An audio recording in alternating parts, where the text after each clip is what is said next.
This particular weekend seminar is devoted to Buddhism, and it should be said first that there is a sense in which Buddhism is Hinduism stripped for export.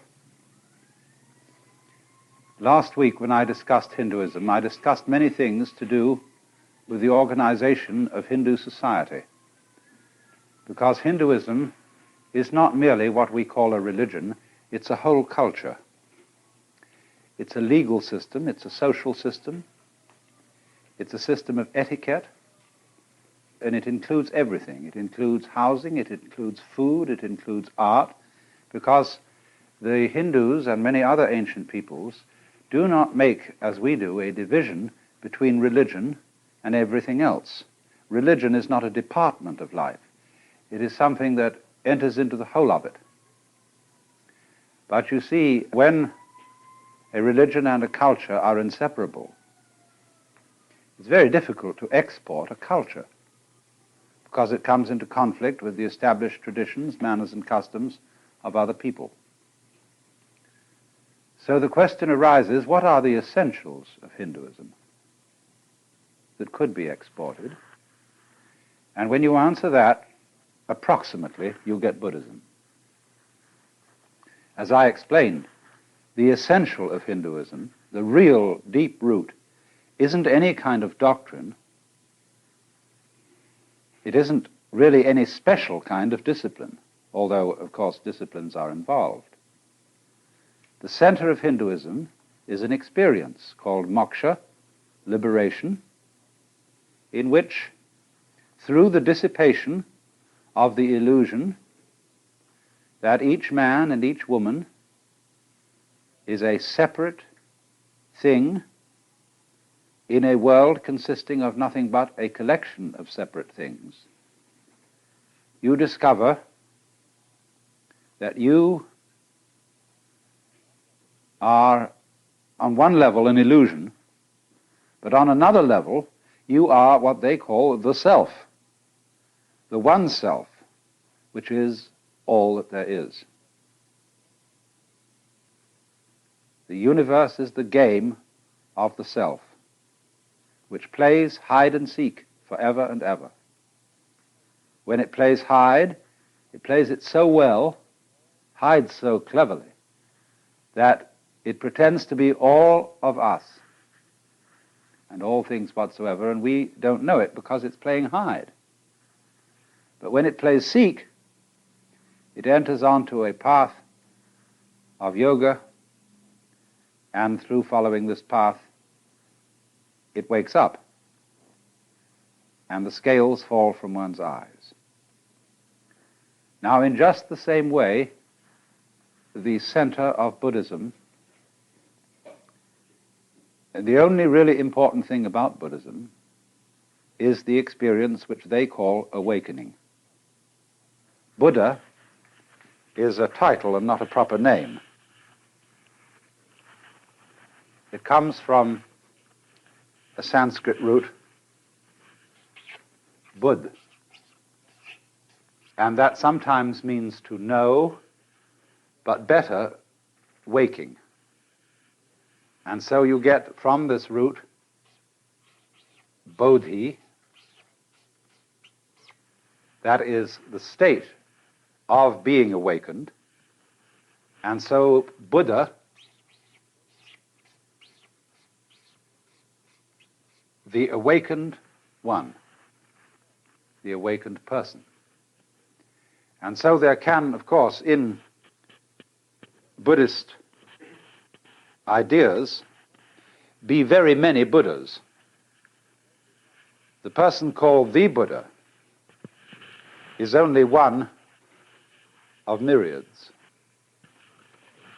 because they, like the Hindus, are quite sure that our world is only one among billions, and that Buddhas come and go in all the worlds. But sometimes, you see, there comes into the world what you might call a big Buddha, a very important one. And such a one is said to have been Gautama, the son of a prince living in northern India, in the part of the world we now call Nepal, living shortly after 600 BC.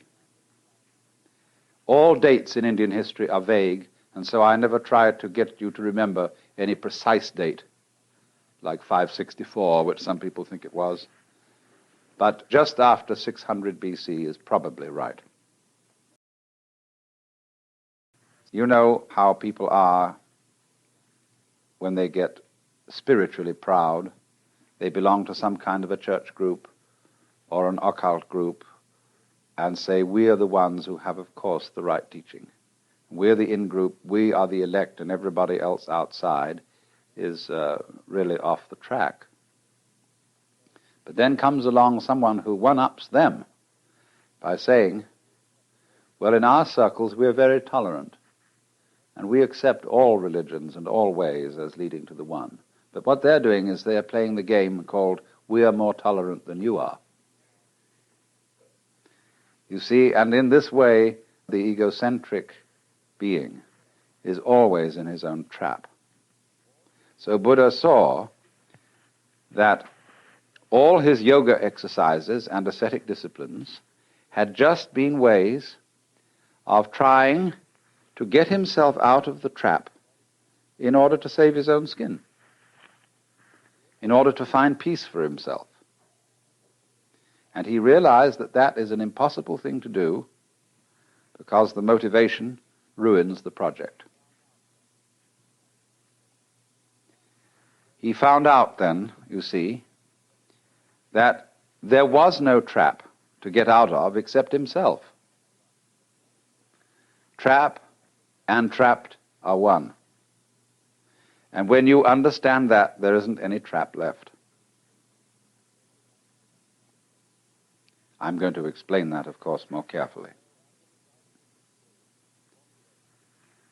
So, as a result of this experience, he formulated what he calls the Dharma. That is the Sanskrit word for method. You will get a certain confusion when you read books on Buddhism, because they switch between Sanskrit and Pali words. The earliest Buddhist scriptures that we know of are written in the Pali language, and Pali is a softened form of Sanskrit. So that, for example, whereas the doctrine of the Buddha is called in Sanskrit the Dharma, but in Pali, and in many books of Buddhism, you'll find the Buddha's doctrine described as the Dhamma. And so in the same way, karma in Sanskrit becomes in Pali kamma. Buddha remains the same.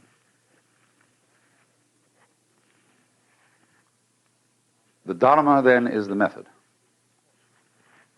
Now, the method of Buddhism, and this is absolutely important to remember, is dialectic.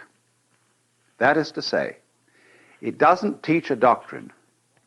You cannot find anywhere what Buddhism teaches, as you can find out what Christianity or Judaism or Islam teaches. Because all Buddhism is a discourse. And what most people suppose to be its teachings are only the opening stages of the dialogue. So, the concern of Buddha as a young man, the problem he wanted to solve, was the problem of human suffering. And so, he formulated his teaching in a very easy way to remember. All those Buddhist scriptures are full of what you might call mnemonic tricks, numbering things in such a way that they're easy to remember. And so he summed up his teaching in the form of what are called the Four Noble Truths. And the first one, which because it was his main concern, was the truth about dukkha. The next thing that comes up, the second of the Noble Truths, is about the cause of suffering. And this in Sanskrit is called Trishna.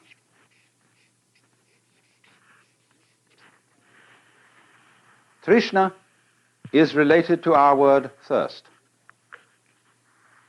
It's very often translated desire. That will do. Better, perhaps, is craving, clinging, grasping, or even, to use our modern psychological word, blocking. When, for example, somebody is blocked and dithers and hesitates and doesn't know what to do, he is, in the strictest Buddhist sense, attached. He's stuck. But a Buddha can't be stuck. He cannot be phased. He always flows, just as water always flows, even if you dam it. The river just keeps on getting higher and higher and higher until it flows over the dam. It's unstoppable. Now, Buddha said then, dukkha comes from Trishna. You all suffer because you cling to the world, and you don't recognize that the world is anitya and anatman. So then, try, if you can, not to grasp. Well, do you see that that immediately poses a problem? Because the student who has started off this dialogue with the Buddha then makes various efforts to give up desire, upon which he very rapidly discovers that he is desiring not to desire. And he takes that back to the teacher, who says, well, well, well.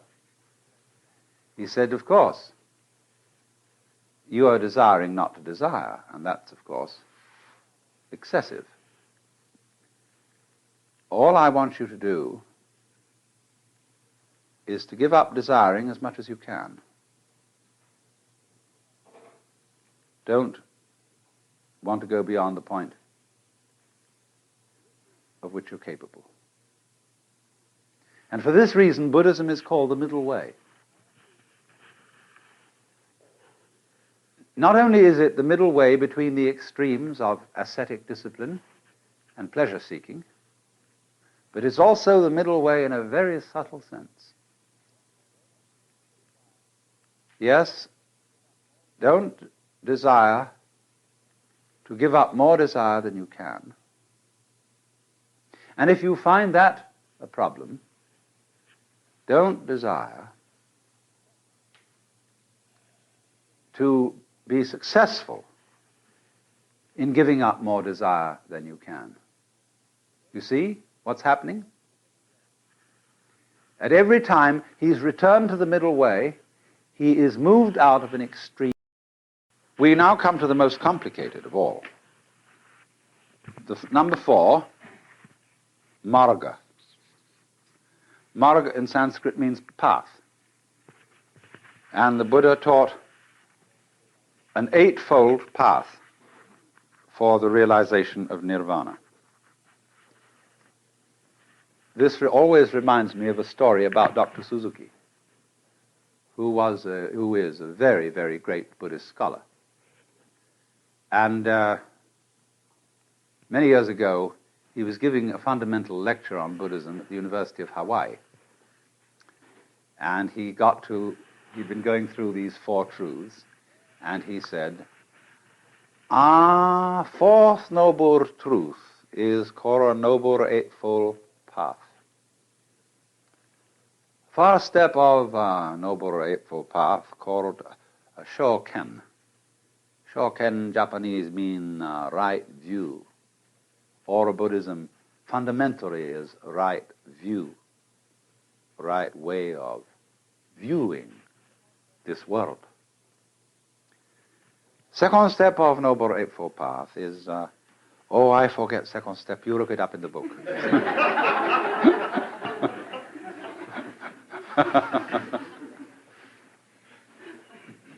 Well, I'm going to do rather the same thing. What is important is this. The Eightfold Path is really got three divisions in it. The first are concerned with understanding. The second division is concerned with conduct. And the third division is concerned with meditation. And every step in the path is preceded by the Sanskrit word samyak, in which sam is the key word. In Pali, samma. And so the first step, samyak drishti, which means, drishti means a view, a way of looking at things, a vision, an attitude, something like that. But this word samyak is in ordinary texts on Buddhism almost invariably translated right. This is a very bad translation.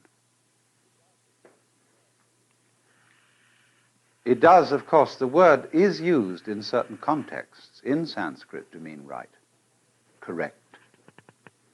But it has other and wider meanings.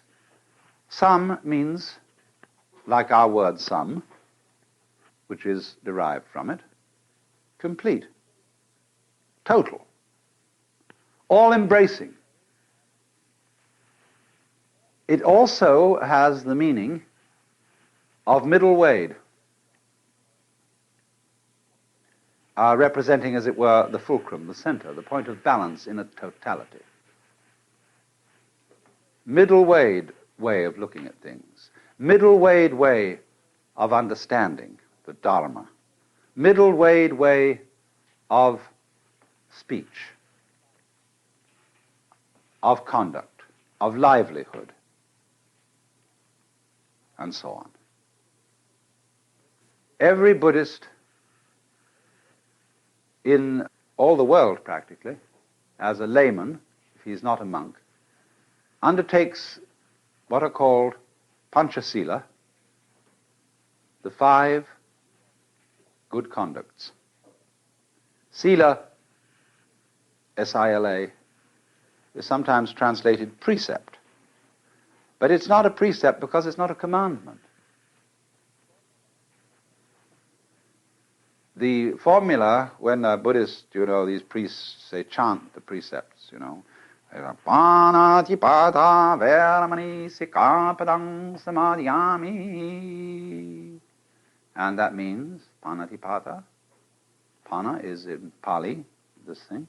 Prana, life. Tipata, taking away. I promise to abstain from.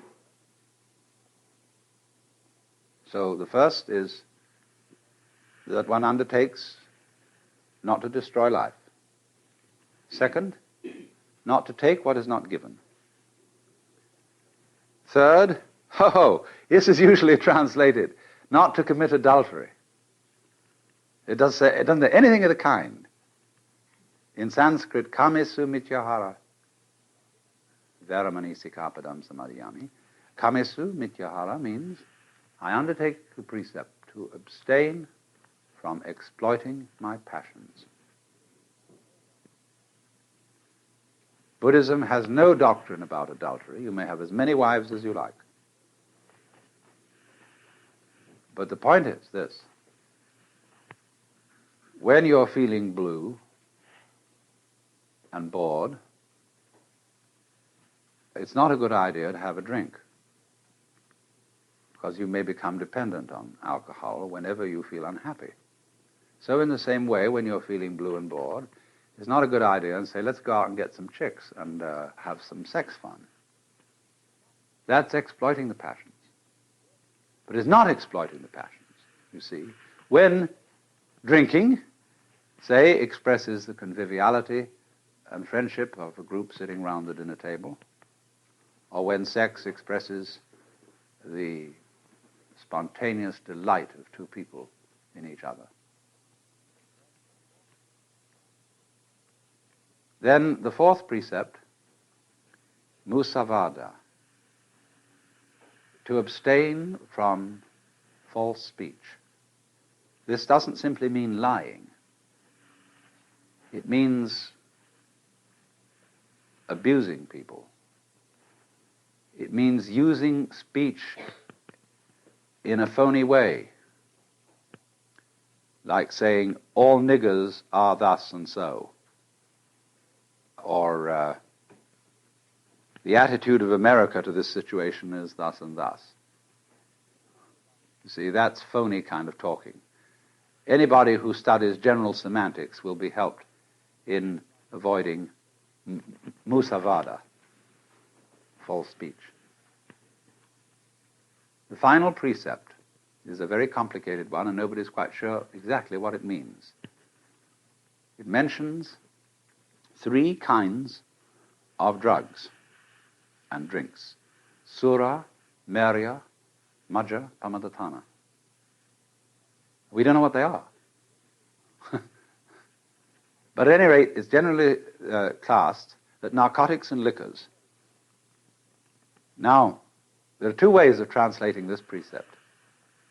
One says to abstain from narcotics and liquors. The other liberal translation, favored by the great scholar Dr. Malalasekara, is I abstain from being intoxicated by these things. So if you drink and don't get intoxicated, it's okay. You see? You don't have to be a teetotaler to be a Buddhist. This is especially true in Japan and China. My goodness, how they throw it down. Once a scholarly Chinese said to me, you know, before you start meditating, just have a couple of martinis, because it increases your progress by about 6 months.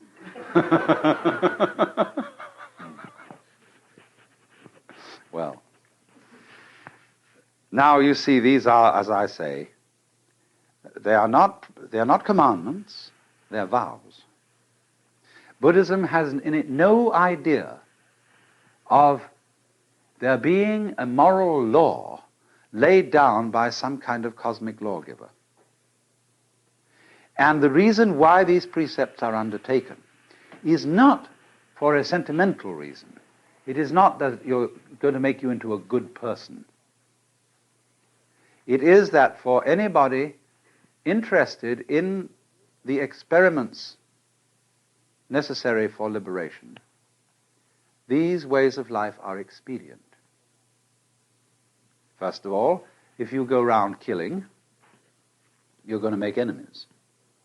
And you're going to have to spend a lot of time defending yourself, which will distract you from your yoga. If you go around stealing, likewise, you're going to acquire a heap of stuff, and you're going to, again, make enemies. If you exploit your passions, you're going to get a big thrill, but it doesn't last. When you begin to get older, you realize, well, that was fun while we had it, but I haven't really learned very much from it. And now what? Same with speech. Nothing is more confusing to the mind than taking words too seriously. We've seen so many examples of that. And finally, to get intoxicated or narcotized, a narcotic is anything like alcohol or opium, which makes you sleepy. The word narcosis in Greek means narx is sleep. So if you want to pass your life seeing things through a dim haze, this is not exactly awakening.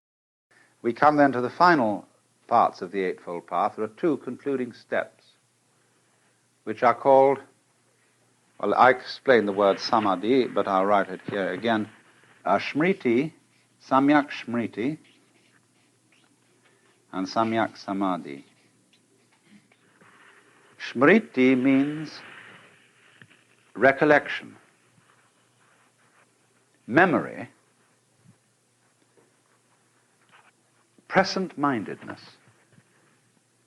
It seems rather funny that the same word can mean recollection or memory and present-mindedness. But Smriti is exactly what that wonderful old rascal Gurdjieff meant by self-awareness or self-remembering. Smriti is to have a complete presence of mind.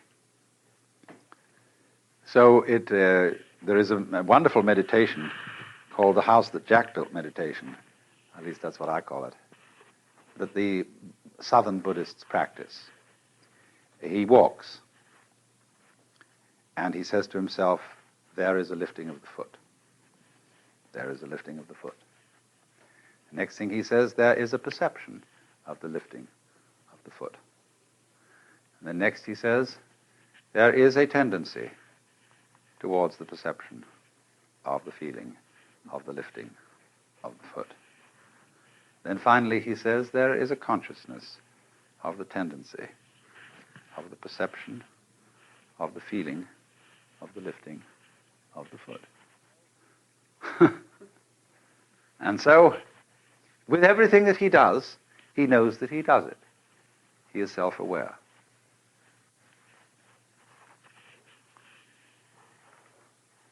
This is tricky. Of course, it's not easy to do. But as you practice this, I'm going to let the cat out of the bag, which I suppose I shouldn't do. But you will find that there are so many things to be aware of at any given moment in what you're doing that at best you only ever pick out one or two of them. That's the first thing you'll find out. Ordinary conscious awareness is seeing the world with blinkers on. As we say, you can think only of one thing at a time. That's because ordinary consciousness is narrowed consciousness. That's being narrow-minded in the true sense of the word. Looking at things that way.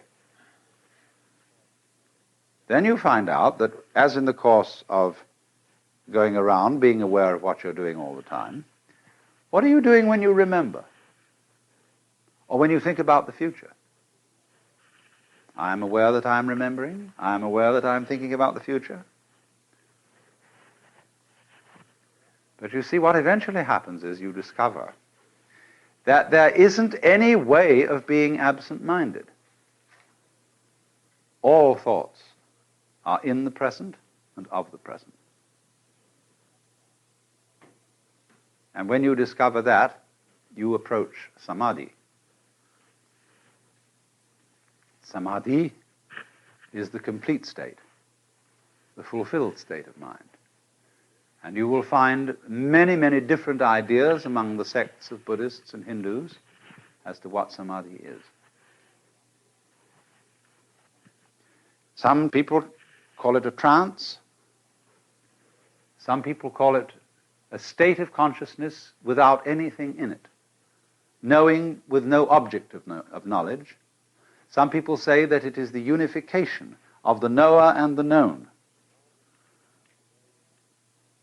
All these are varying opinions. I had a friend who was a Zen master, and he used to talk about samadhi. And he said a very fine example of samadhi is a fine horse rider. When you watch a good cowboy, he is one being with the horse. So an excellent driver in a car makes the car his own body. And he absolutely is with it. So also a fine pair of dancers. Here is the point. If you believe, if you have certain propositions that you want to assert about the ultimate reality, or what Paul Tillich calls the ultimate ground of being, you're talking nonsense. Because you can't say something specific about everything. You see, supposing you wanted to say God has a shape. But if God is all that there is, then God doesn't have any outside, so he can't have a shape. You have to have an outside and space outside it to have a shape. So that's why the Hebrews, too, are against people making images of God. But nonetheless, Jews and Christians persistently make images of God, not necessarily in pictures and statues, but they make images in their minds. And those are much more insidious images. Buddhism is not saying that the self, capital S, the great Atman, or whatnot, it isn't denying that the experience which corresponds to these words is realizable. What it is saying is that if you make conceptions and doctrines about these things, you're liable to become attached to them. You're liable to start believing instead of knowing. So they say in Zen Buddhism, the doctrine of Buddhism is a finger pointing at the moon. Do not mistake the finger for the moon. Also, we might say in the West, the idea of God is a finger pointing at God. But what most people do is, instead of following the finger, they suck it for comfort. And so Buddha chopped off the finger.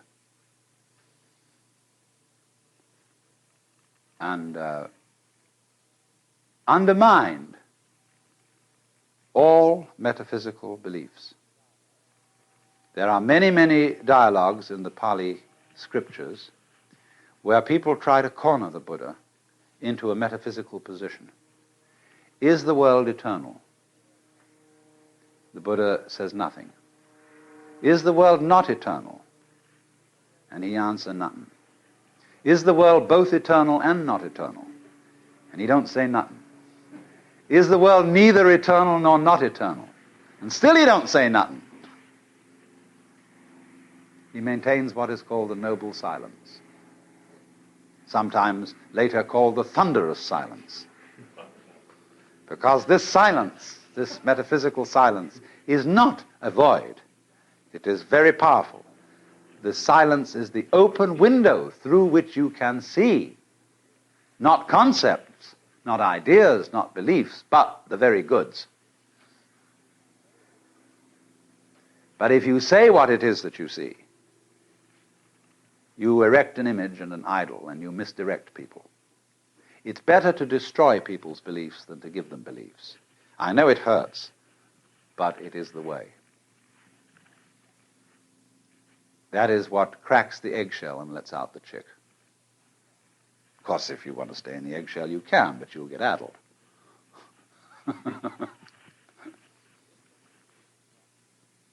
This, then, you see, is why Buddhism is in dialogue form.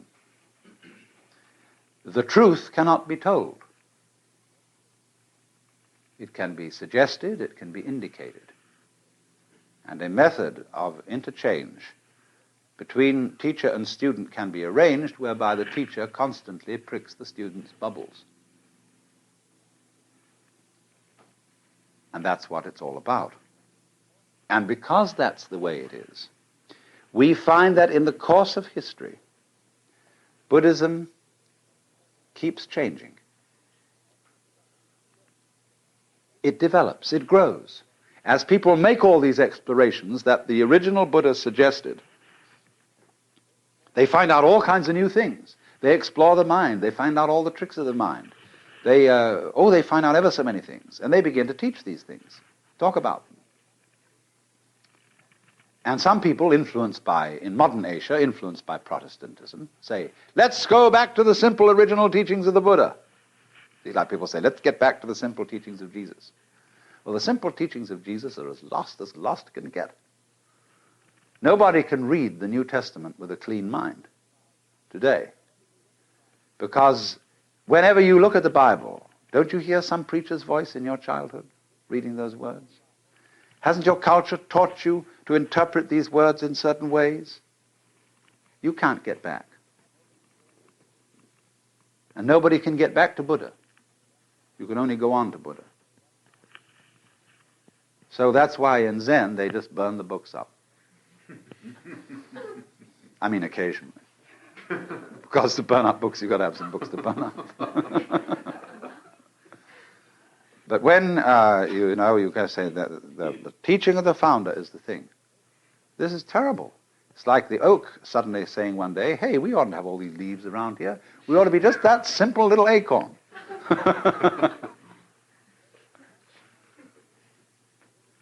Now, a living tradition grows. But what it does is this.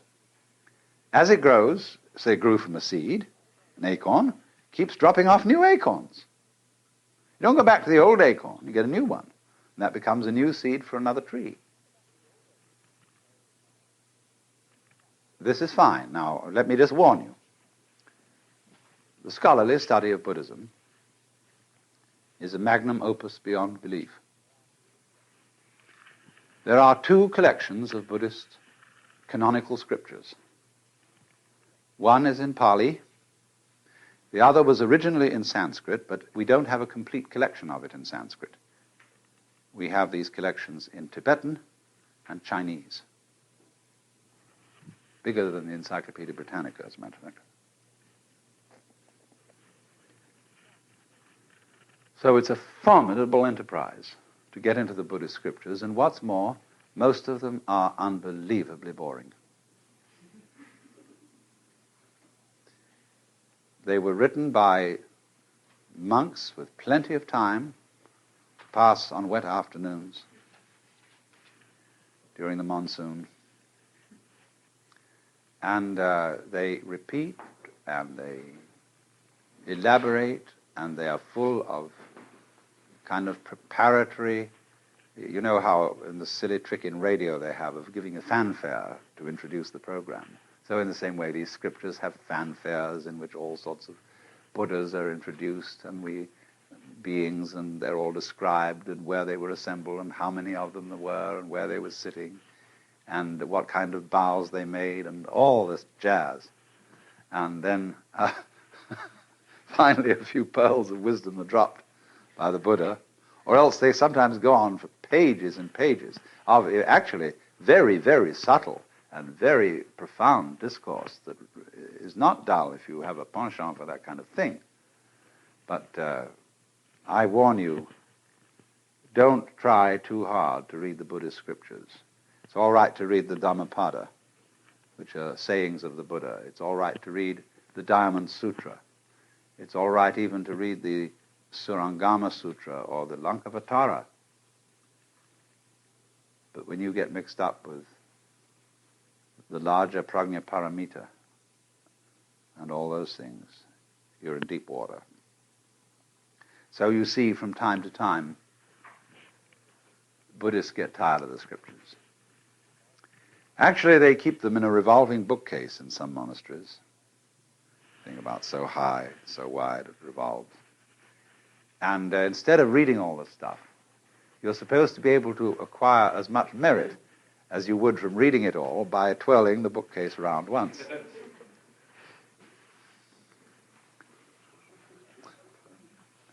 In Zen monasteries, they have an annual ceremony for reading the scriptures, but they are printed like an accordion. In other words, the pages are connected to each other zigzag, and then they have board on the back and the front, so that you can pick one up and go whirr, like that, you know, like a slinky moves. And so each monk is assigned a pile of the volumes. This happens once a year. And they all chant sections of the scripture, but very often each monk chants a different one. And while they're doing this, they pick up a volume and go whirr, click, and put it down on the other side. Pick up the next one, whirr, click. And this is the annual reading of the scriptures. There's a wonderful picture of this being done in Suzuki's book, The Training of the Zen Buddhist Monk. So you see, Buddhists are funny about scriptures. They don't treat them the way Christians treat the Bible. They respect them. They occasionally read them. But they feel that the written word, is purely incidental. It is not the point. And indeed, it can be a very serious obstacle. Zhuangzi, a Taoist sage, once said, just as a dog is not considered a good dog just for being a good barker, a man is not considered a good man just for being a good talker. So we have to watch out for the traps of words.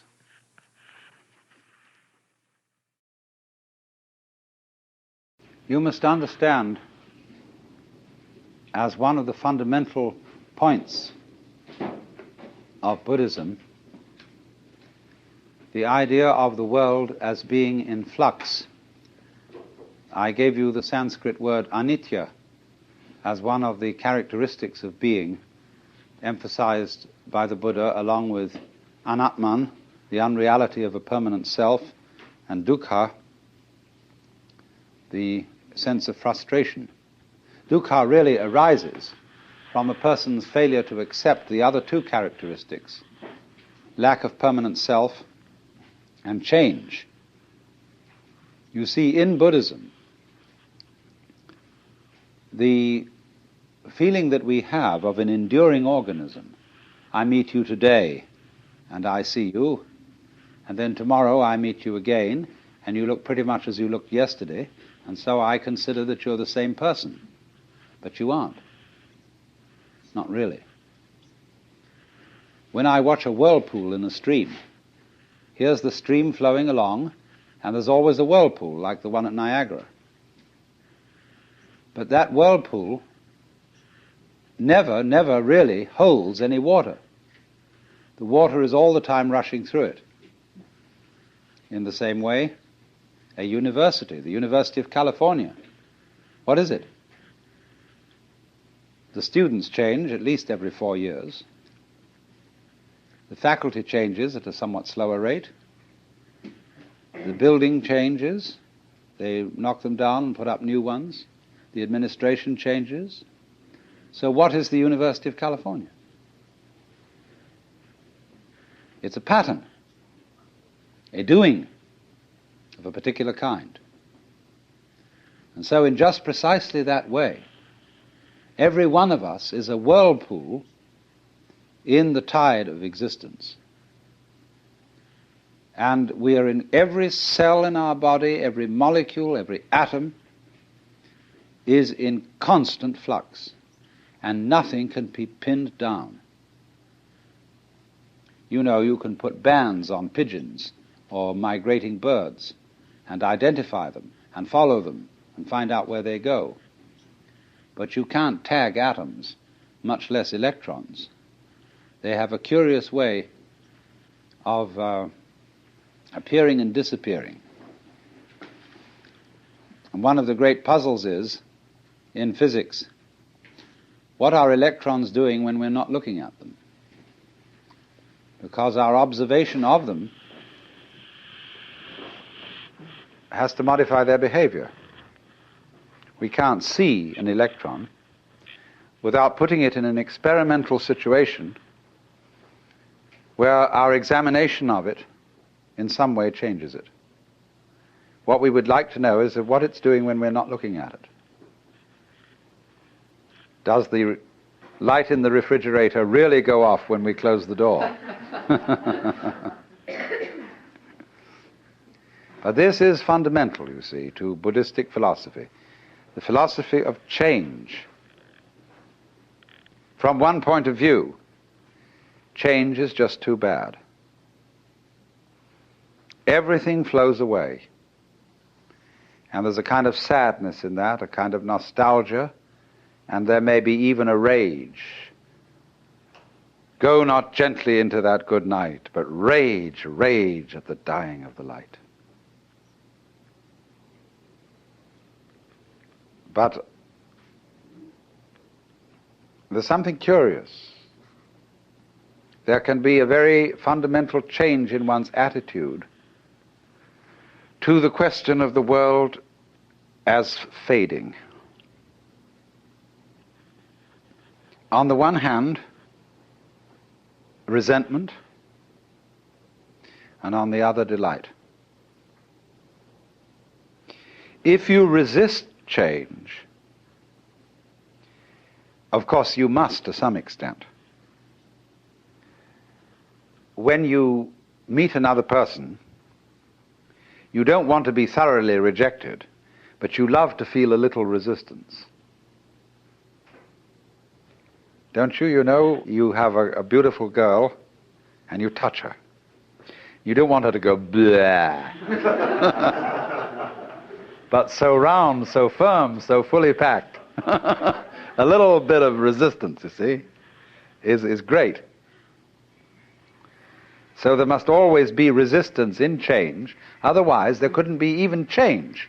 There'd just be the world would go, and that'd be the end of it. But because there's always some resistance to change, there is a wonderful manifestation of form. There is a dance of life. But the human mind, as distinct from most animal minds, is terribly aware of time.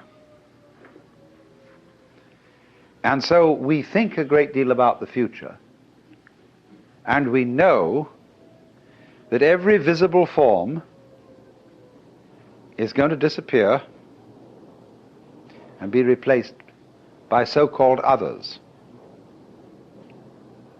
Are these others,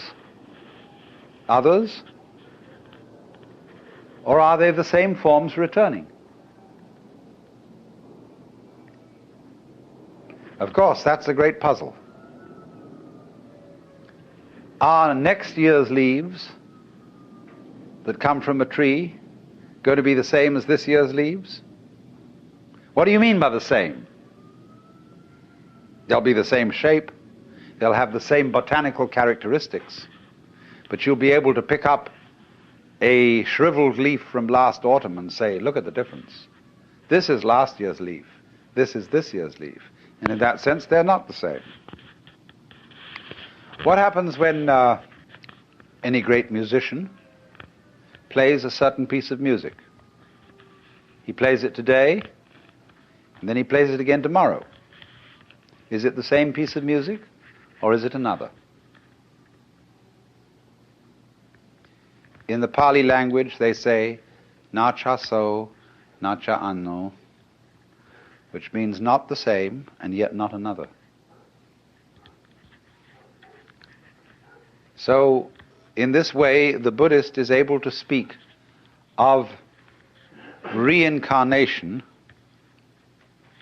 of beings without having to believe in some kind of soul entity that is reincarnated, some kind of Atman, some kind of fixed self, ego principle, soul principle that moves from one life to another.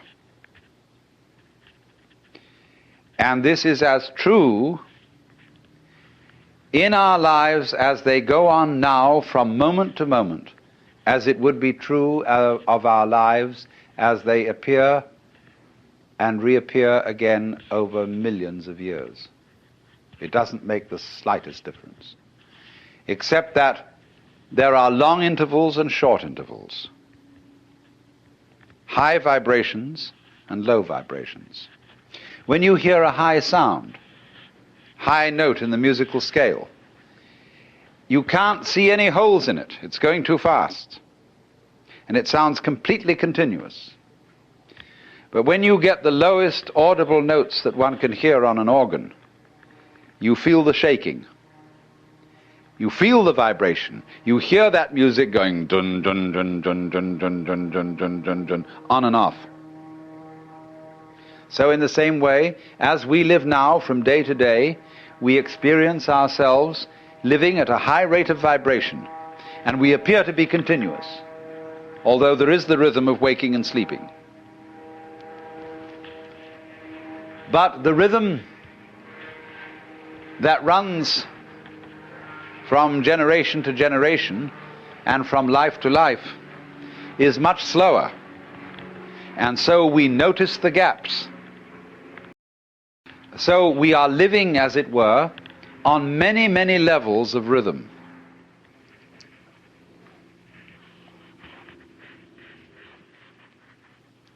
this is the nature of change. If you resist it, you have dukkha, you have frustration and suffering. But on the other hand, if you understand change, you don't cling to it, and you let it flow, then it's no problem. It becomes positively beautiful, which is why in poetry, the theme of the evanescence of the world is beautiful. When Shelley says, "The one remains, the many change and pass. Heaven's light forever shines, earth's shadows fly. Life, like a dome of many-colored glass, stains the white radiance of eternity until death shatters it to fragments." Now, what's beautiful in that? Is it heaven's light that shines forever? Or is it rather the dome of many-colored glass which shatters? See, it's always the image of change that really makes the poem.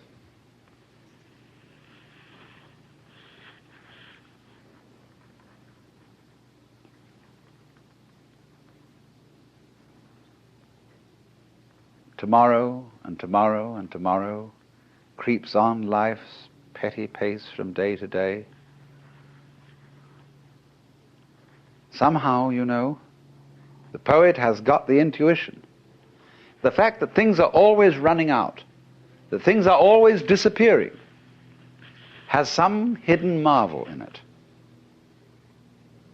The Japanese have a word, yugen, Y-U-G-E-N, which has no English equivalent whatsoever. And yugen is, in a way, digging change. It's described poetically. You have the feeling of yugen when you see out in the distant water some ships hidden behind a far-off island. You have the feeling of yugen when you watch wild geese suddenly seen and then lost in the clouds.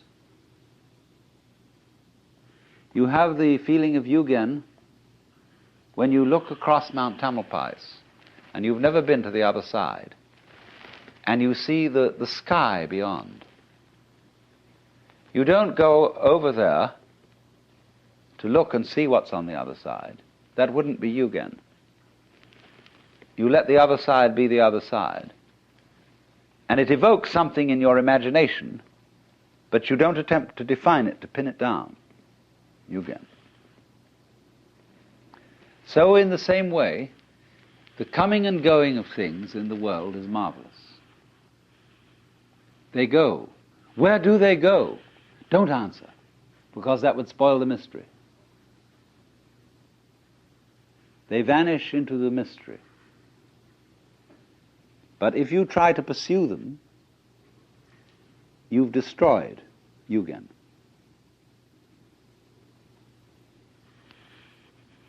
That's a very curious thing.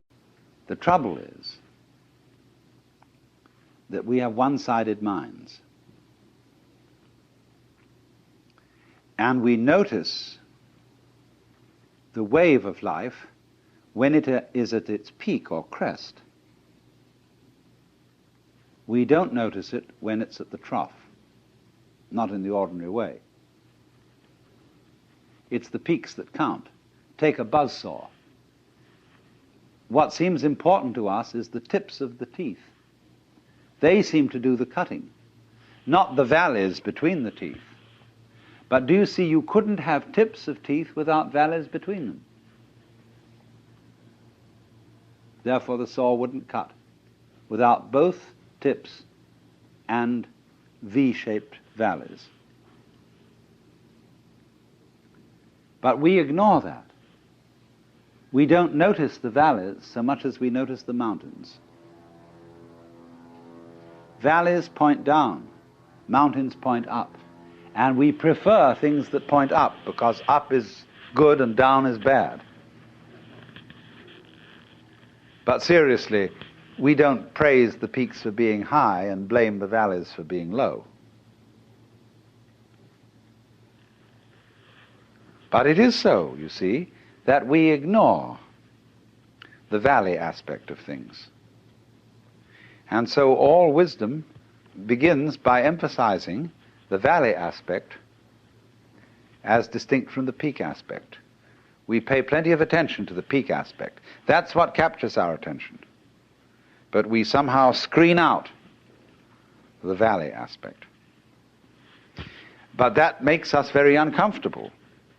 It seems that we want and get pleasure from looking at the peaks, but actually this denies our pleasure, because secretly we know that every peak is followed by a valley, the valley of the shadow of death.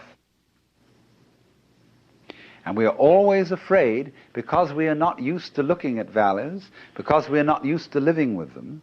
They represent to us a strange and threatening unknown. Maybe, we are afraid, the principle of the valley will conquer,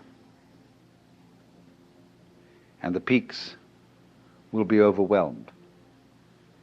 Maybe death is stronger than life, because life always seems to require an effort. Death is something into which you slide effortlessly. Maybe nothing will overcome something in the end. Wouldn't that be awful? And so we resist change, ignorant of the fact that change is life, and that nothing is invariably the obverse face of something. Most people are afraid of space. They ignore it, and they think space is nothing. Space and solid are two ways of talking about the same thing. Space, solid. You don't find space without solid, you don't find solids without space. If I say there's a universe in which there isn't anything but space, you must say space between what? Space is relationship. And it always goes together with solid, like back goes with front. But the divisive mind ignores space. And it thinks that it's the solids that do the whole job, that they're the only thing that's real. That is, to put it in other words, conscious attention ignores intervals because it thinks they're unimportant. Let's consider music. When you hear music, what you really hear when you hear melody is the interval between one tone and another. The steps, as it were, on the scale. It's the interval that is the important thing. So in the same way, in the intervals between this year's leaves, last year's leaves, this generation of people and that generation, the interval is in some ways just as important, some ways more important, than what it's between. Actually, they go together. But I say the interval is sometimes more important because we underemphasize it, so I'm going to overemphasize it as a correction.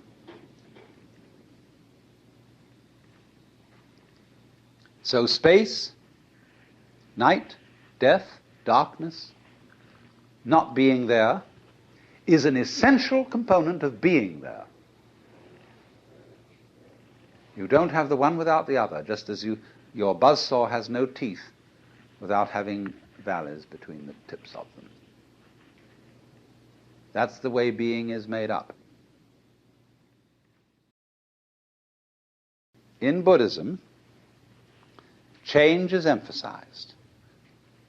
First, to unsettle people who think that they can achieve permanence by hanging on to life. And it seems that the preacher is wagging his finger at them and saying, like the Scotch preacher one day saying, to Sunday congregation, preaching on the text, vanity of vanities, all is vanity. And what about the rich food you put into your mouths? It is vanity. And the fine raiment you put on your backs, it is vanity. And all your playing around, going to golf instead of coming to the kirk of the Sabbath, it is vanity. And you'll be spending all your lives devoted to vanity. And the last day will come, the day of your death, and because you've devoted your life to vanity, you'll go down to the burning, fiery, brimstone pits of hell. And there you'll look up and say unto the Lord, "Oh Lord, I didn't know it. Oh Lord, I wouldn't have devoted my life to vanity if I'd known it. Oh Lord." And the Lord, he'll look down, and he'll say unto you, out of his infinite mercy, "Well, you know it now."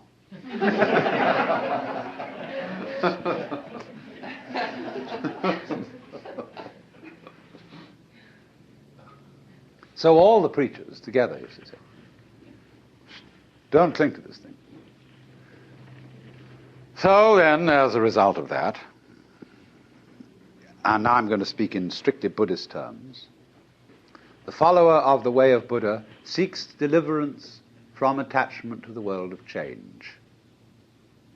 He seeks nirvana, the state beyond change, which the Buddha called the unborn, the unoriginated, the uncreated, and the unformed.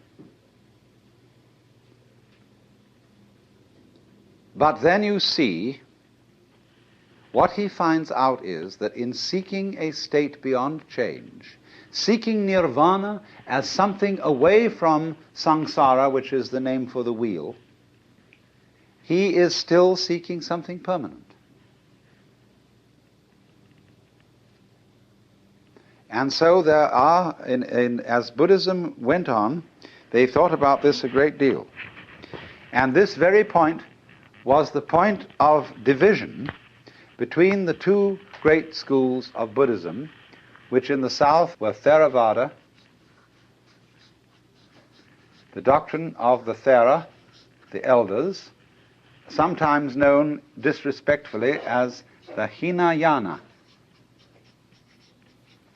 Yana means a vehicle, a conveyance, a diligence, or a ferry boat. This is a yana. And I live on a ferry boat because that's my job. Then there is the other school of Buddhism called the Mahayana. Maha means great. Hina, little. The great vehicle and the little vehicle. Now, what is this? The Mahayanists say, your little vehicle just gets a few people who are very, very tough ascetics and takes them across the other shore to nirvana. But the great vehicle shows people that nirvana is not different from ordinary life.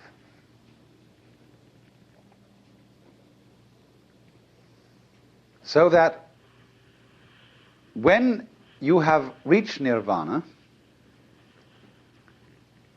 if you think, now I have attained it, now I have succeeded, now I have caught the secret of the universe, and I am at peace, you have only a false peace. You have become a stone Buddha. You have a new illusion of the changeless. So it is said that such a person is a pratyeka Buddha. That means private Buddha. I've got it all for myself. And in contrast with this kind of pratyeka Buddha, who gains nirvana and stays there, the Mahayanists use the word bodhisattva.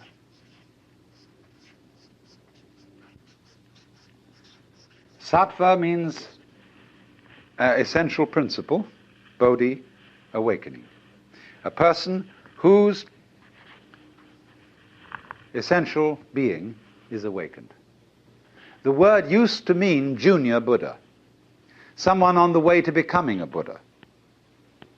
But in the course of time, it came to mean someone who had attained Buddhahood, who had reached nirvana, but who returns into everyday life to deliver all other beings. This is the popular idea of a bodhisattva, a savior. And so in the popular Buddhism of Tibet and China and Japan, people worship the bodhisattvas, the great bodhisattvas, as saviors. Say the hermaphroditic Kuan Yin. People love Kuan Yin because she could be a Buddha, but has come back into the world to save all beings. The Japanese call he, she, Kannon. And they have in Kyoto an image of Kannon with 1,000 arms, radiating like a great aureole all round this great golden figure. And these 1,000 arms are 1,000 different ways of rescuing beings from ignorance. Kannon is a funny thing. I remember one night when I suddenly realized that Kannon was incarnate in the whole city of Kyoto. That this whole city was Kannon. That the police department, the taxi drivers, the fire department, the mayor and corporation, the shopkeepers, insofar as this whole city was a collaborate effort to sustain human life, however bungling, however inefficient, however corrupt, it was still a manifestation of Kannon, with its 1,000 arms, all working independently, and yet one. So they revere those bodhisattvas as the saviors who've come back into the world to deliver all beings. But there is a more esoteric interpretation of this. The bodhisattva returns into the world. That means he has discovered that you don't have to go anywhere to find nirvana. Nirvana is where change, and everything is change, nothing can be held on to. To the degree that you go with a stream, you see, you are still. You're flowing with it.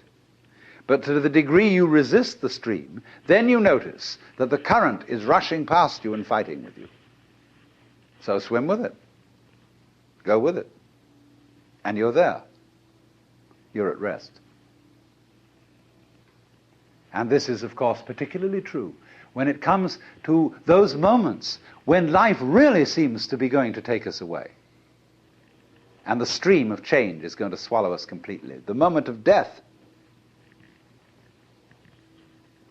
And we think, oh, this is it. This is the end. And so at death we withdraw. Say, no, not that. Not yet, please.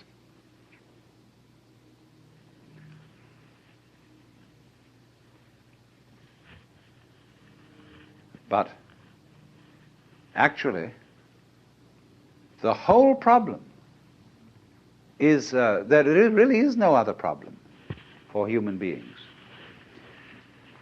than to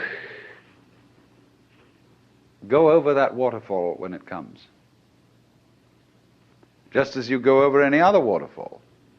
Just as you go on from day to day. Just as you go to sleep at night. Be absolutely willing to die. Now, I'm not preaching. I'm not saying you ought to be willing to die and that you should muscle up your courage and somehow put on a good front when the terrible thing comes. That's not the idea at all. The point is that you can only die well if you understand this system of waves, if you understand that your disappearance as the form in which you think you are you, your disappearance as this particular organism, is simply seasonal, that you are just as much the dark space beyond death as you are the light interval called life. These are just two sides of you, because you is the total wave. See, you can't have half a wave. Nobody ever saw waves which just had crests, no troughs. So you can't have half a human being who is born but doesn't die. Half a thing. That would be only half a thing. But the propagation of vibrations, and life is vibration, it simply goes on, but its cycles are long cycles and short cycles. Space, you see, is not just nothing. If I could magnify my hand to an enormous degree so that you could see all the molecules in it, I don't know how far apart they would be, but it seems to me they would be something like tennis balls in a very, very large space. And you would look, when I move my hand like this, and say, for God's sake, look at all those tennis balls. They're all going together. Crazy. And there are no strings tying them together. Isn't that queer? No, but there's space going with them. And space is a function of, or it's an inseparable aspect of, whatever solids are in the space. That is the clue, probably, to what we mean by gravity. We don't know yet. So in the same way, when those marvelous sandpipers come around here, the little ones, while they're in the air flying, they have one mind. They move all together. When they alight on the mud, they become individuals and they go picking around for worms or something.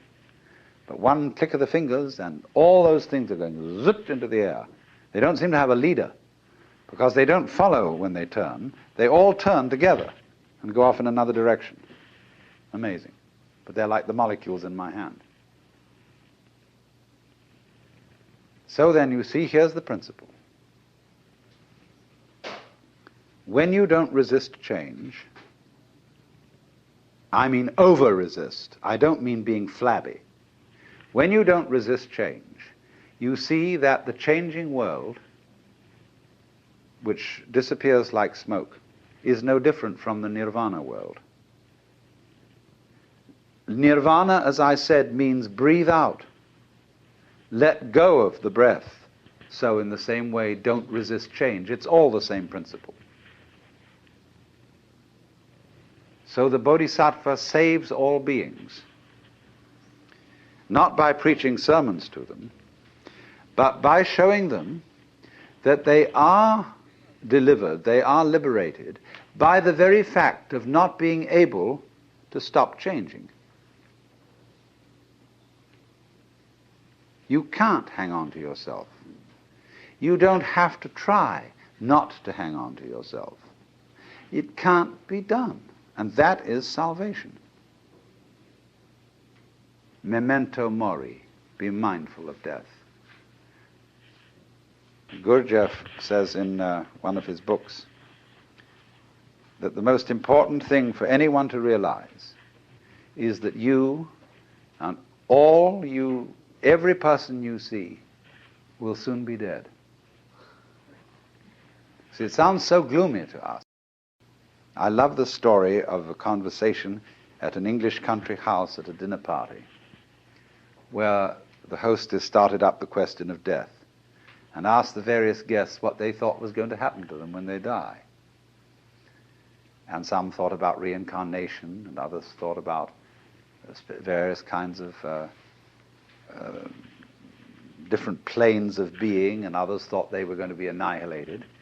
But none of the guests had answered except Sir Roderick, who was a kind of a military type, but a very devout pillar of the Church of England. He was the church warden, chief of the vestry in the local country parish. And the lady said, "Sir Roderick, you haven't said a word. What do you think is going to happen to you when you die?" "Oh," he said, "I am perfectly certain that I shall go to heaven and enjoy everlasting bliss, but I wish you wouldn't indulge in such a depressing conversation."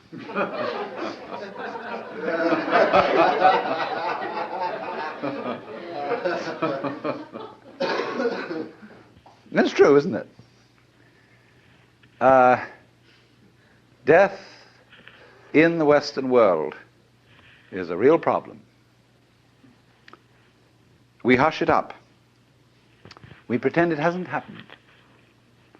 Our morticians, who are very smart commercial operators, know exactly what's expected of them.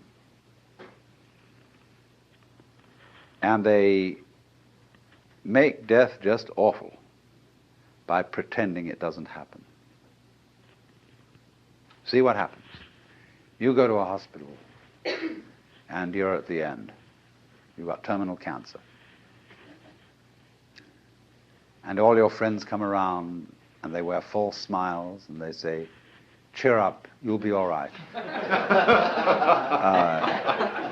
In a few days from now, you'll be back home and we'll go out for a picnic again." The doctors have their bedside man. You see, a doctor is absolutely helpless with a terminal case because a doctor's, by social definition, a healer. And he's not allowed to help you die. He's out of role. Even though, he may sneak behind the rules and do it, but he's got to heal you. So he's going to keep you indefinitely on the end of tubes and all kinds of things, while there's a certain grave demeanor to all this, and all the nurses are so pleasant and so totally distant because they know this is death.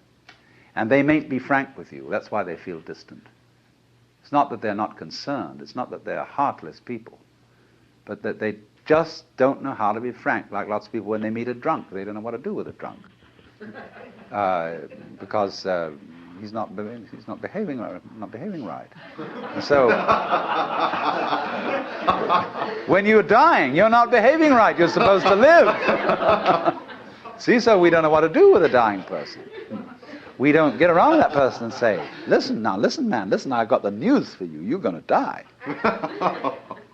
And this is going to be great.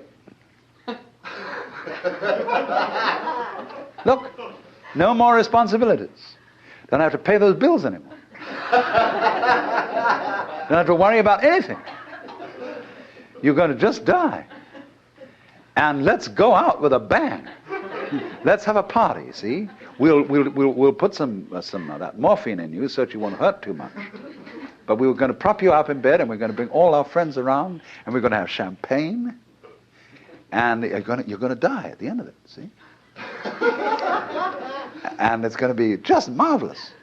Just like being born, see? When we had birth problems, see, all women used to think that birth had to be painful. It was good for them. It was one of the things you had to suffer because you'd been screwing around with people, and therefore you had to have a child, and it's got to hurt.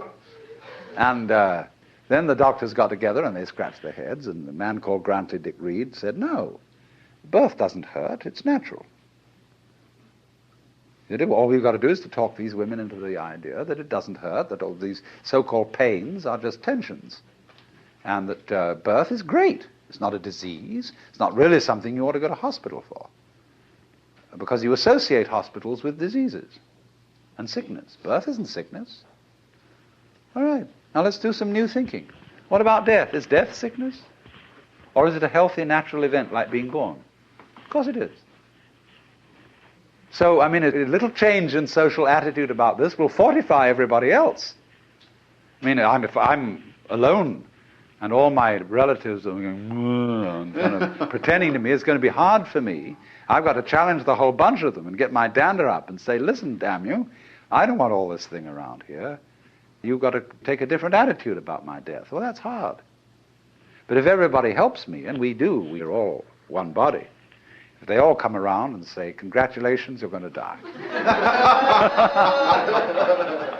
Liberation. Liberation now, you see. Because just before you die, I mean, look, I know very well a skillful priest handling a person dying can do this for them. But he has to talk very, very, very straight. And he has to say, listen, these doctors, don't you pay any attention to them. They're trying to amuse you and deceive you. You're going to die. This isn't terrible. But it's just going to be the end of you as a system of memories. And so you've got a great chance right now, before it happens, to let go of everything. Because you know it's going to go, and it is going to help you. It's going to help you let go of everything. So if you have any possessions left, give them away. Give everything away. And if you have anything to say that is you felt that you ought to say before you die, and that you're kind of hanging on to and it's bothering you, say it. I mean, I don't mean necessarily a last confession, but say it said that Adlai Stevenson, shortly before he died, said that he had been making a monkey of himself because he didn't agree with the government's policy about something or other. You know, he had to get that off his chest because he had a little thought in the back of his mind that things were catching up with him. You see?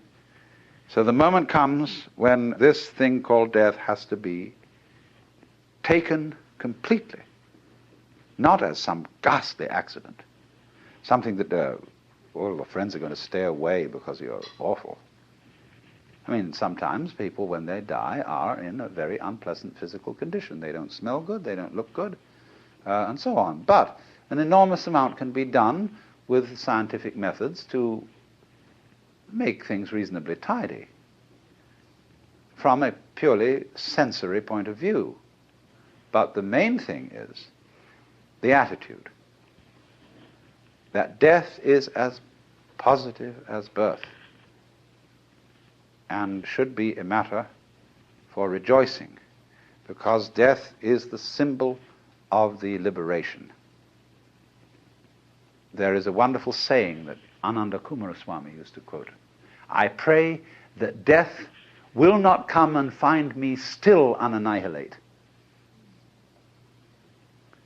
In other words, that man dies happy if there is no one to die. In other words, if the ego has disappeared before death caught up with it. But you see, the knowledge of death helps the ego to disappear, because it tells you you can't hang on. So what we need, if we're going to have a good religion around, that's one of the places where it can start. Having, I don't know, well, nowadays I suppose they'd call it the Institution for Creative Dying.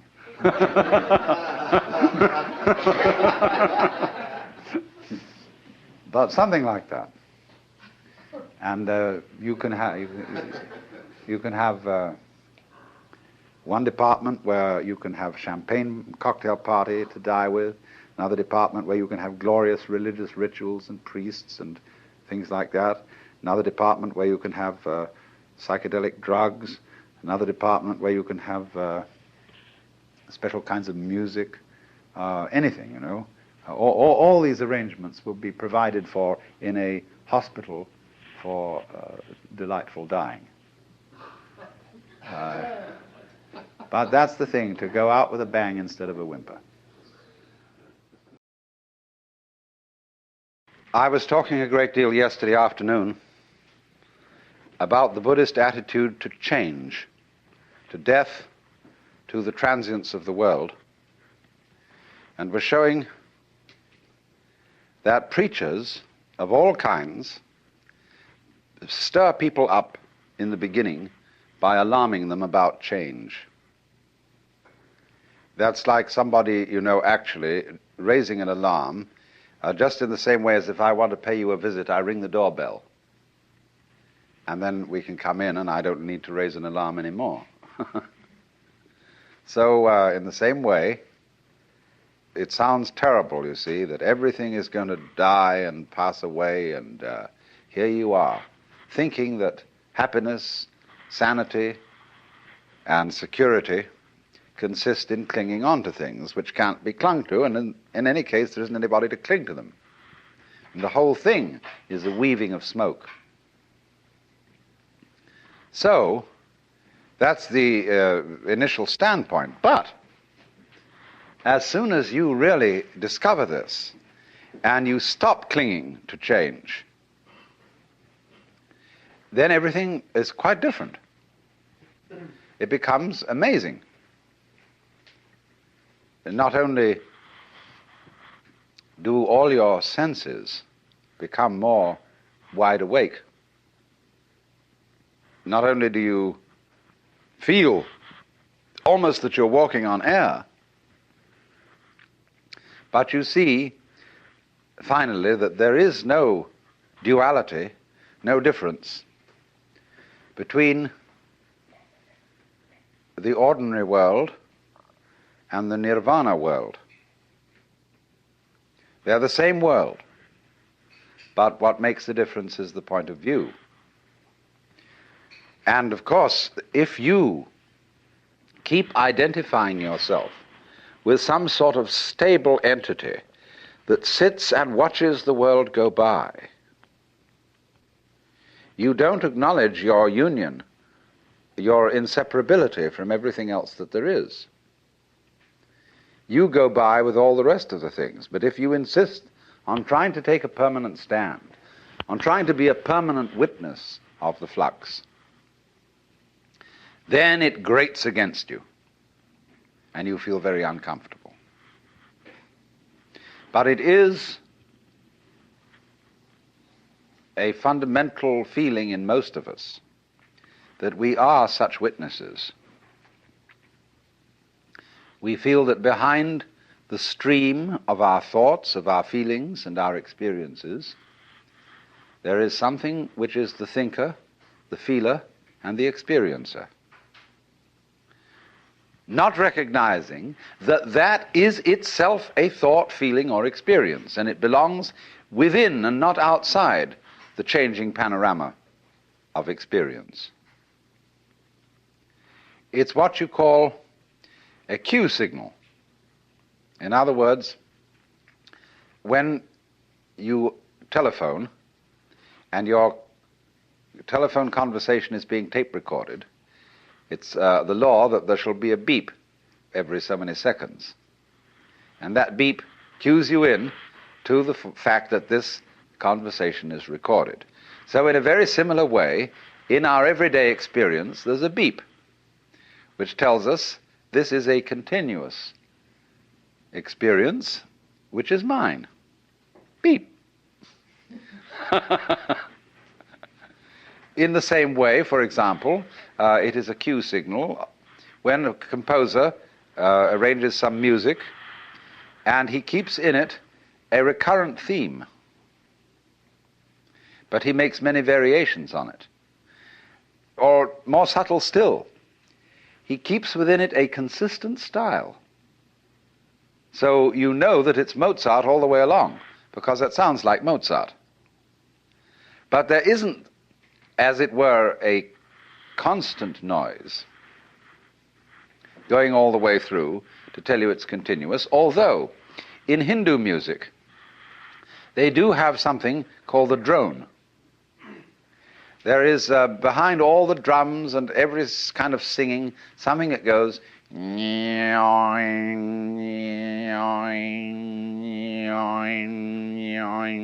it always sounds the note which is the tonic of the scale being used.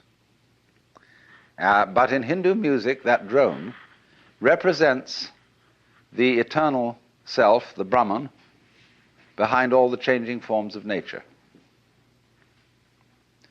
But that's only a symbol. And to find out what is eternal, you can't make an image of it, you can't hold on to it. And so it's psychologically more conducive to liberation to remember that the thinker or the feeler or the experiencer and the experiences are all together. They're all one. But if out of anxiety you try to stabilize, of course, the separate observer, the thinker of the thoughts, is an abstraction which we create out of memory. We think of the self, the ego, rather, as a repository of memories, a kind of safety deposit box or record or filing cabinet place where all our experiences are stored. Now, that's not a very good idea. It's more that memory is a dynamic system, not a storage system.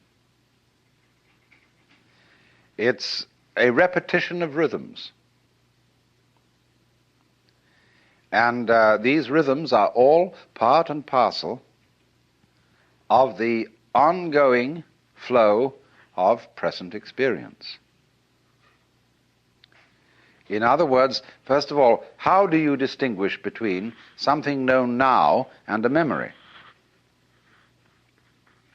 Actually, you don't know anything at all until you remember it. Because if something happens that is purely instantaneous, if a light flashes, or to be more accurate, if there is a flash lasting only 1/1,000,000th of a second, you probably wouldn't really experience it, because it wouldn't give you enough time to remember it.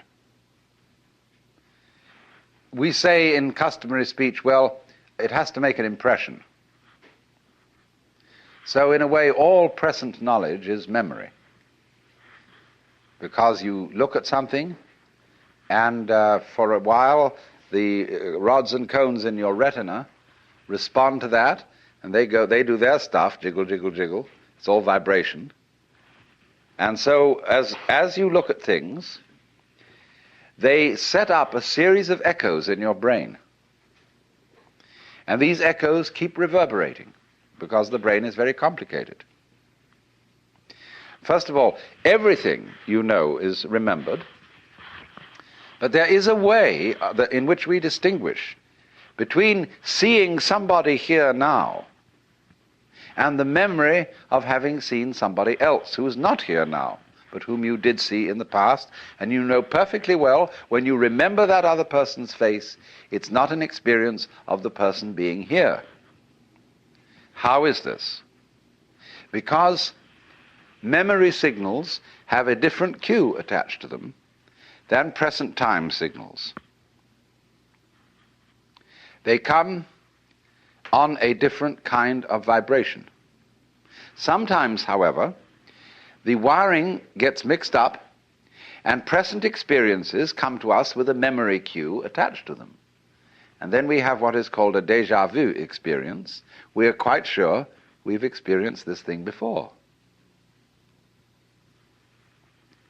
But the problem that we don't see, and don't ordinarily recognize, is that although memory is a series of signals with a special kind of cue attached to them so that we don't confuse them with present experience, they are actually all part of the same thing as present experience. They are all part of this constantly flowing life process, and there is no separate witness standing aside from the process, watching it go by.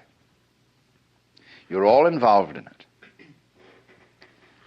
Now, accepting that, you see, going with that, although at first it sounds like the knell of doom, is if you don't clutch it anymore. Splendid. That's why I said that death should be an occasion for a great celebration, that people should say, happy death to you, and always surround death with joyous rites, because this is the opportunity for the greatest of all experiences, when you can finally let go because you know there's nothing else to do. There was a kamikaze pilot who escaped because his plane that he was flying at an American aircraft carrier went wrong, and he landed in the water instead of hitting the plane, so he survived. But he said afterwards that he had the most extraordinary state of exaltation. It wasn't a kind of patriotic ecstasy, but the very thought that in a moment he would cease to exist, that he would just be gone, for some mysterious reason that he couldn't understand, made him feel absolutely like a god. Well then, in Buddhist philosophy, this a sort of annihilation of oneself, this acceptance of change, is the doctrine of the world as the void. This doctrine did not emerge very clearly, very prominently in Buddhism until quite a while after Gautama the Buddha had lived. We begin to find this, though, becoming prominent about the year 100 BC. And by 200 AD, it had reached its peak. And it was developed by the Mahayana Buddhists, and it is the doctrine of a whole class of literature which goes by this complex name, Prajna Paramita. Now, Prajna means wisdom. Paramita, for crossing over, for going beyond. There is a small Prajna Paramita Sutra, a big Prajna Paramita Sutra, and then there's a little short summary of the whole thing called the Hridaya, or Heart Sutra. And that is recited by Buddhists all over Northern Asia, Tibet, China, and Japan. And it contains the saying, that which is void is precisely the world of form, that which is form is precisely the void. Form is emptiness, emptiness is form, so on. And it elaborates on this theme. It's very short, but it's always chanted at important Buddhist ceremonies. And so it is supposed by scholars of all kinds who have a missionary background that the Buddhists are nihilists, that they teach that the world is really nothing, there isn't anything, and that there seems to be something is purely an illusion. But of course this philosophy is much more subtle than that.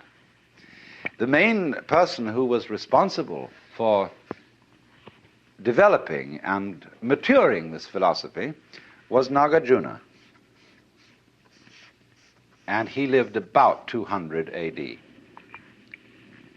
One of the most astonishing minds that the human race has ever produced. And the name of Nagarjuna's school of thought is Madhyamika, which means really the doctrine of the middle way.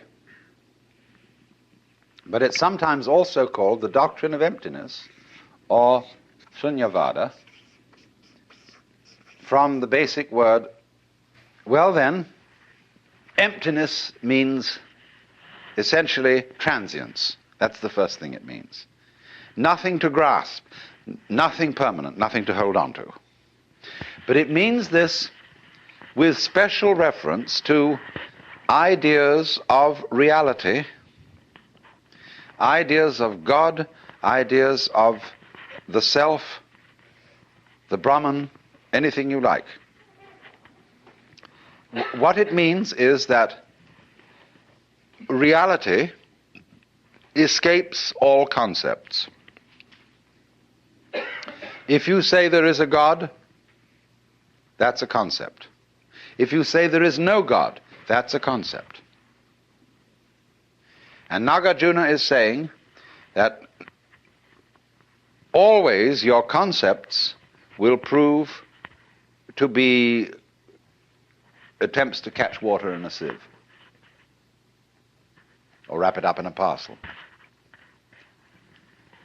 So he invented a method of teaching Buddhism which was an extension of the dialectic method that the Buddha himself first used, and this became the great way of studying, especially at the University of Nalanda, which has been re-established in modern times, but of course it was destroyed by the Muslims when they invaded India.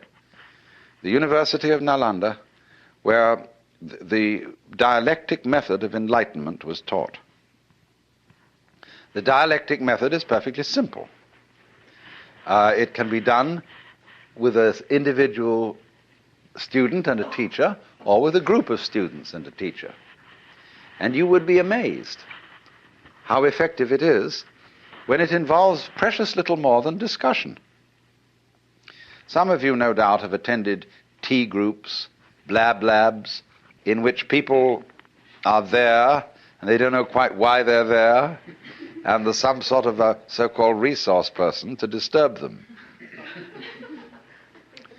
And after a while they get the most incredible emotions, and somebody tries to dominate the discussion of the group, say, and then the group kind of goes into the question of why he's trying to dominate it, and so on and so forth. Well, these were the original blab labs. And they have been repeated in modern times with the most startling effects.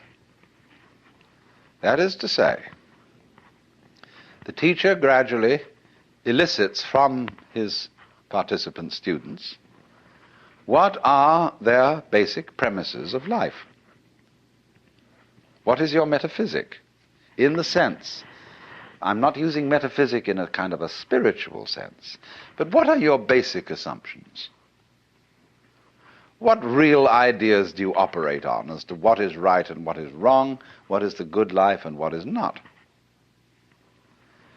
What arguments are you going to argue strongest? Where do you take your stand? The teacher soon finds this out for each individual concerned, and then he demolishes it. He absolutely takes away that person's compass. And so they start getting very frightened and say to the teacher, all right, I see now, of course I can't depend on this, but what should I depend on? And unfortunately, the teacher doesn't offer any alternative suggestions, but simply goes on to examine the question, why do you think you have to have something to depend on? Now, this is kept up over quite a period, and the only thing that keeps the students from going insane is the presence of a teacher who seems to be perfectly happy, but is not proposing any ideas. He's only demolishing them. So we get finally, not quite finally, to the void, the shunya. And what then? When you get to the void, there is an enormous and unbelievable sense of relief. That's nirvana. Phew, as I gave a proper English translation of nirvana.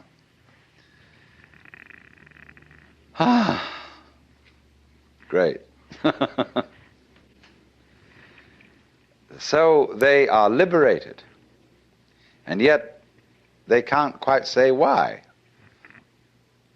or what it is that they found out. So they call it the void. But Nagarjuna went on to say, you mustn't cling to the void. You have to void the void. And so the void of non-void is the great state, as it were, of Nagarjuna's Buddhism. But you must remember that all that has been voided, all that has been denied, are those concepts in which one has hitherto attempted to pin down what is real. In Zen Buddhist texts they say, you cannot nail a peg into the sky.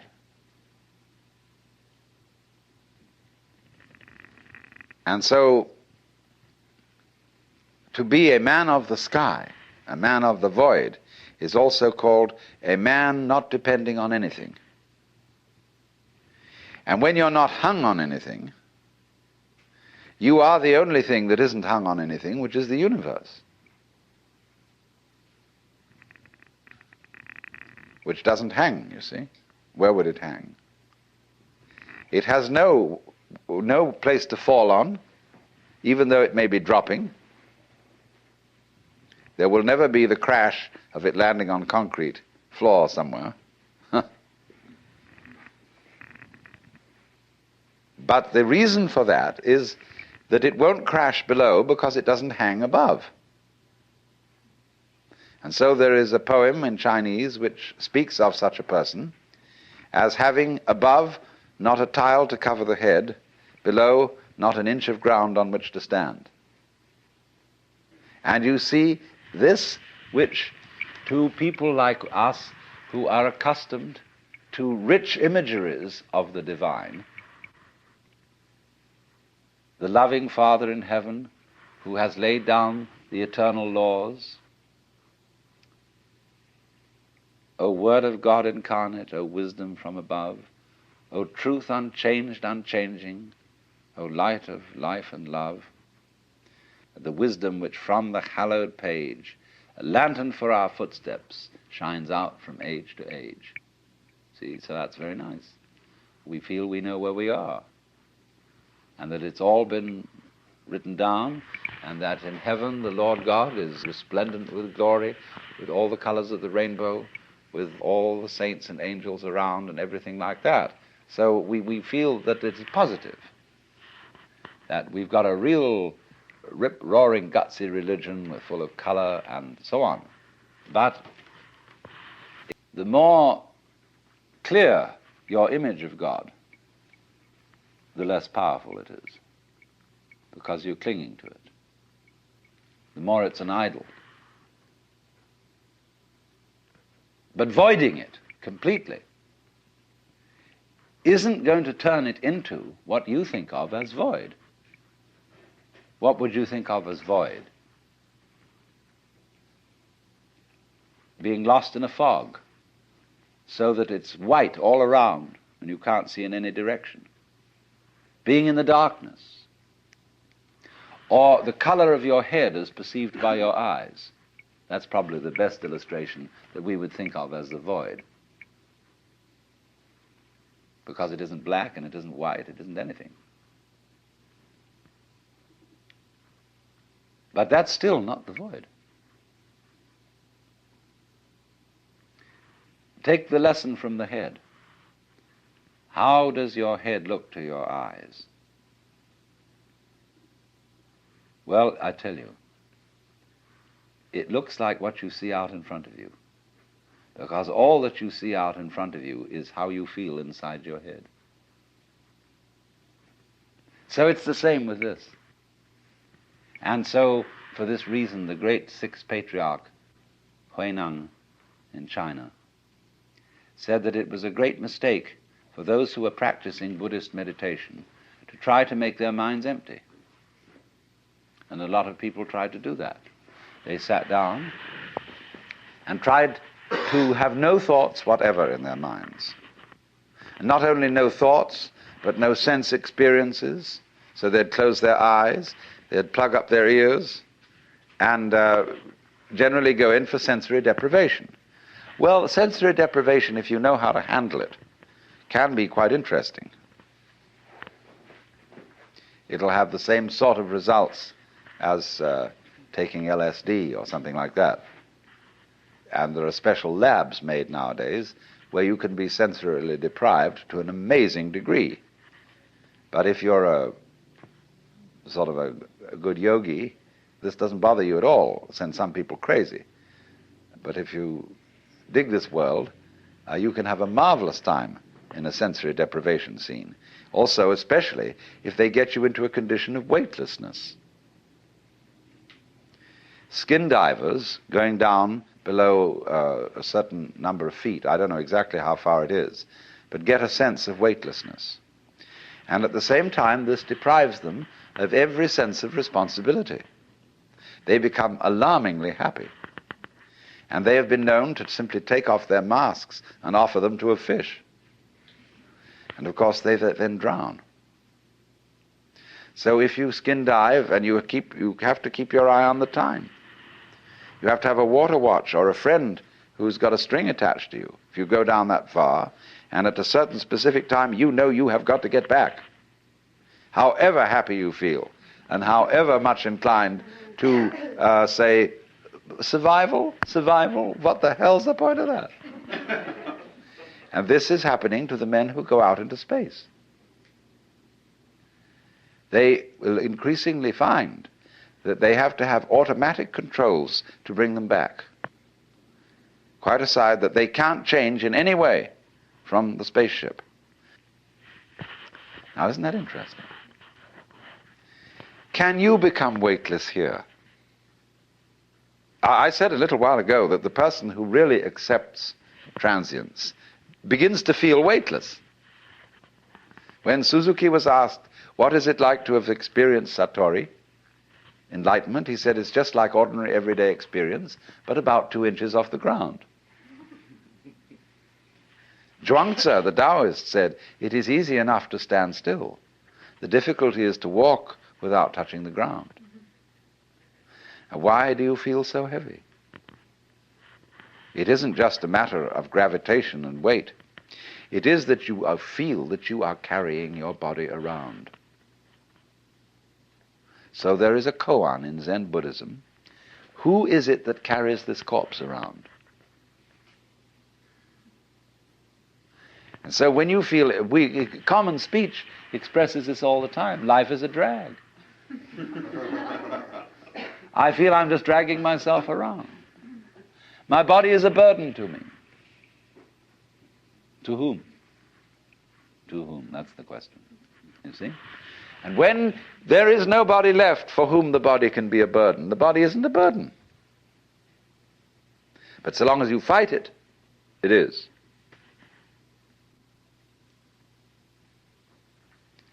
So then, when there is nobody left to resist the thing that we call change, which is simply another word for life, and when we dispel the illusion that we think our thoughts, instead of being just a stream of thoughts, and that we feel our feelings instead of being just feelings,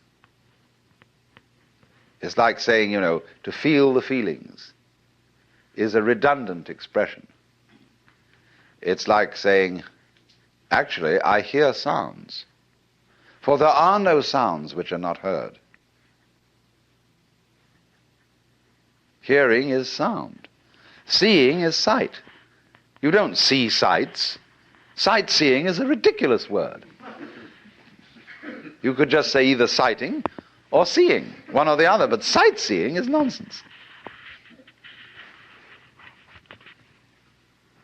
So we keep doubling our words, and this doubling is comparable to oscillation in an electrical system where there's too much feedback, where you remember in the old-fashioned telephone, where the receiver was separate from the mouthpiece, the transmitter. If you wanted to annoy someone who was abusing you on the telephone, you could make them listen to themselves by putting the receiver to the mouthpiece. But it actually didn't have that effect. It set up oscillation. It started to howl. It could be very, very hard on the ears. The same way, if you turn a television camera at the monitor, that is to say, the television set in the studio, the whole thing will start to jiggle. The visual picture will be of oscillation, like that. And the same thing happens here.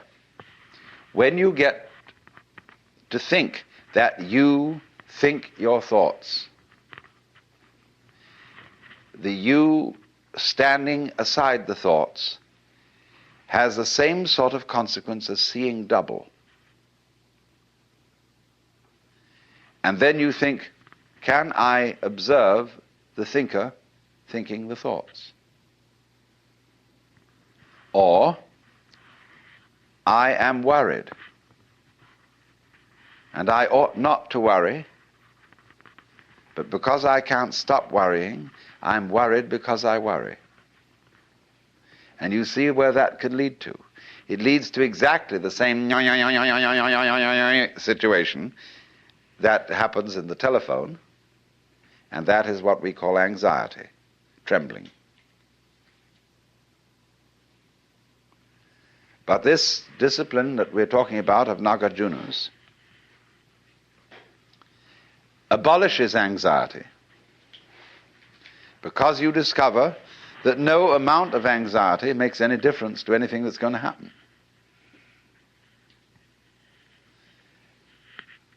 In other words, from the first standpoint, the worst is going to happen.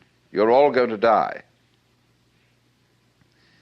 And don't just put it off in the back of your mind and say, I'll consider that later. It's the most important thing to consider now, because it enables you, it is the mercy of nature, because it's going to enable you to let go and not defend yourself all the time, waste all energies in self-defense. This doctrine of the void is really the basis of the whole Mahayana movement in Buddhism. It's marvelous. The void, of course, is in Buddhist imagery symbolized by a mirror, because a mirror has no color and yet reflects all colors. When this man I talked to you of, Huineng, said that you shouldn't just try to cultivate a blank mind, what he said was this: the void, shunyata, is like space. Now, space contains everything: the mountains, the oceans, the stars, the good people and the bad people, the plants, the animals, everything. Now, the mind in us, the true mind, is like that. You will find that when Buddhists use the word mind, they've several words for mind, but I'm not going into the technicality at the moment. They mean space. See, space is your mind. It's very difficult for us to see that because we think we're in space and look out at it. There are various kinds of space. There's visual space, distance. There is audible space, silence. There is temporal space, as we say, between times. There is musical space, so-called distance between intervals, or the intervals between tones, rather. It's quite a different kind of space than temporal or visual space. There's tangible space. But all these spaces, you see, are the mind. They're the dimensions of consciousness. And so, this great space, which every one of us apprehends from a slightly different point of view, in which the universe moves, this is the mind.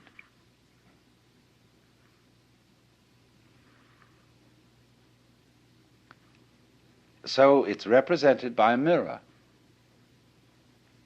because although the mirror has no color, it is for that reason able to receive all the different colors. Meister Eckhart said, in order to see color, my eye has to be free from color.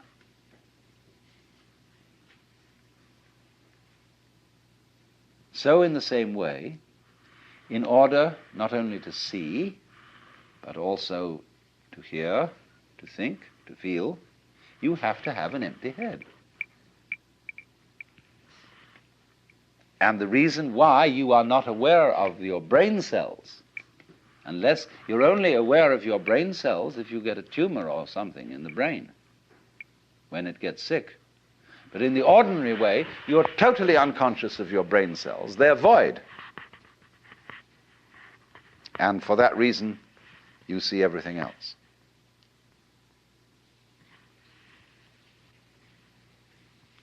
So that's the central principle of the Mahayana. And it works in such a way, you see, that it releases people from the notion that Buddhism is clinging to the void. This was very important when Buddhism went into China. The Chinese really dug this, because Chinese are a very practical people. And when they found these Hindu Buddhist monks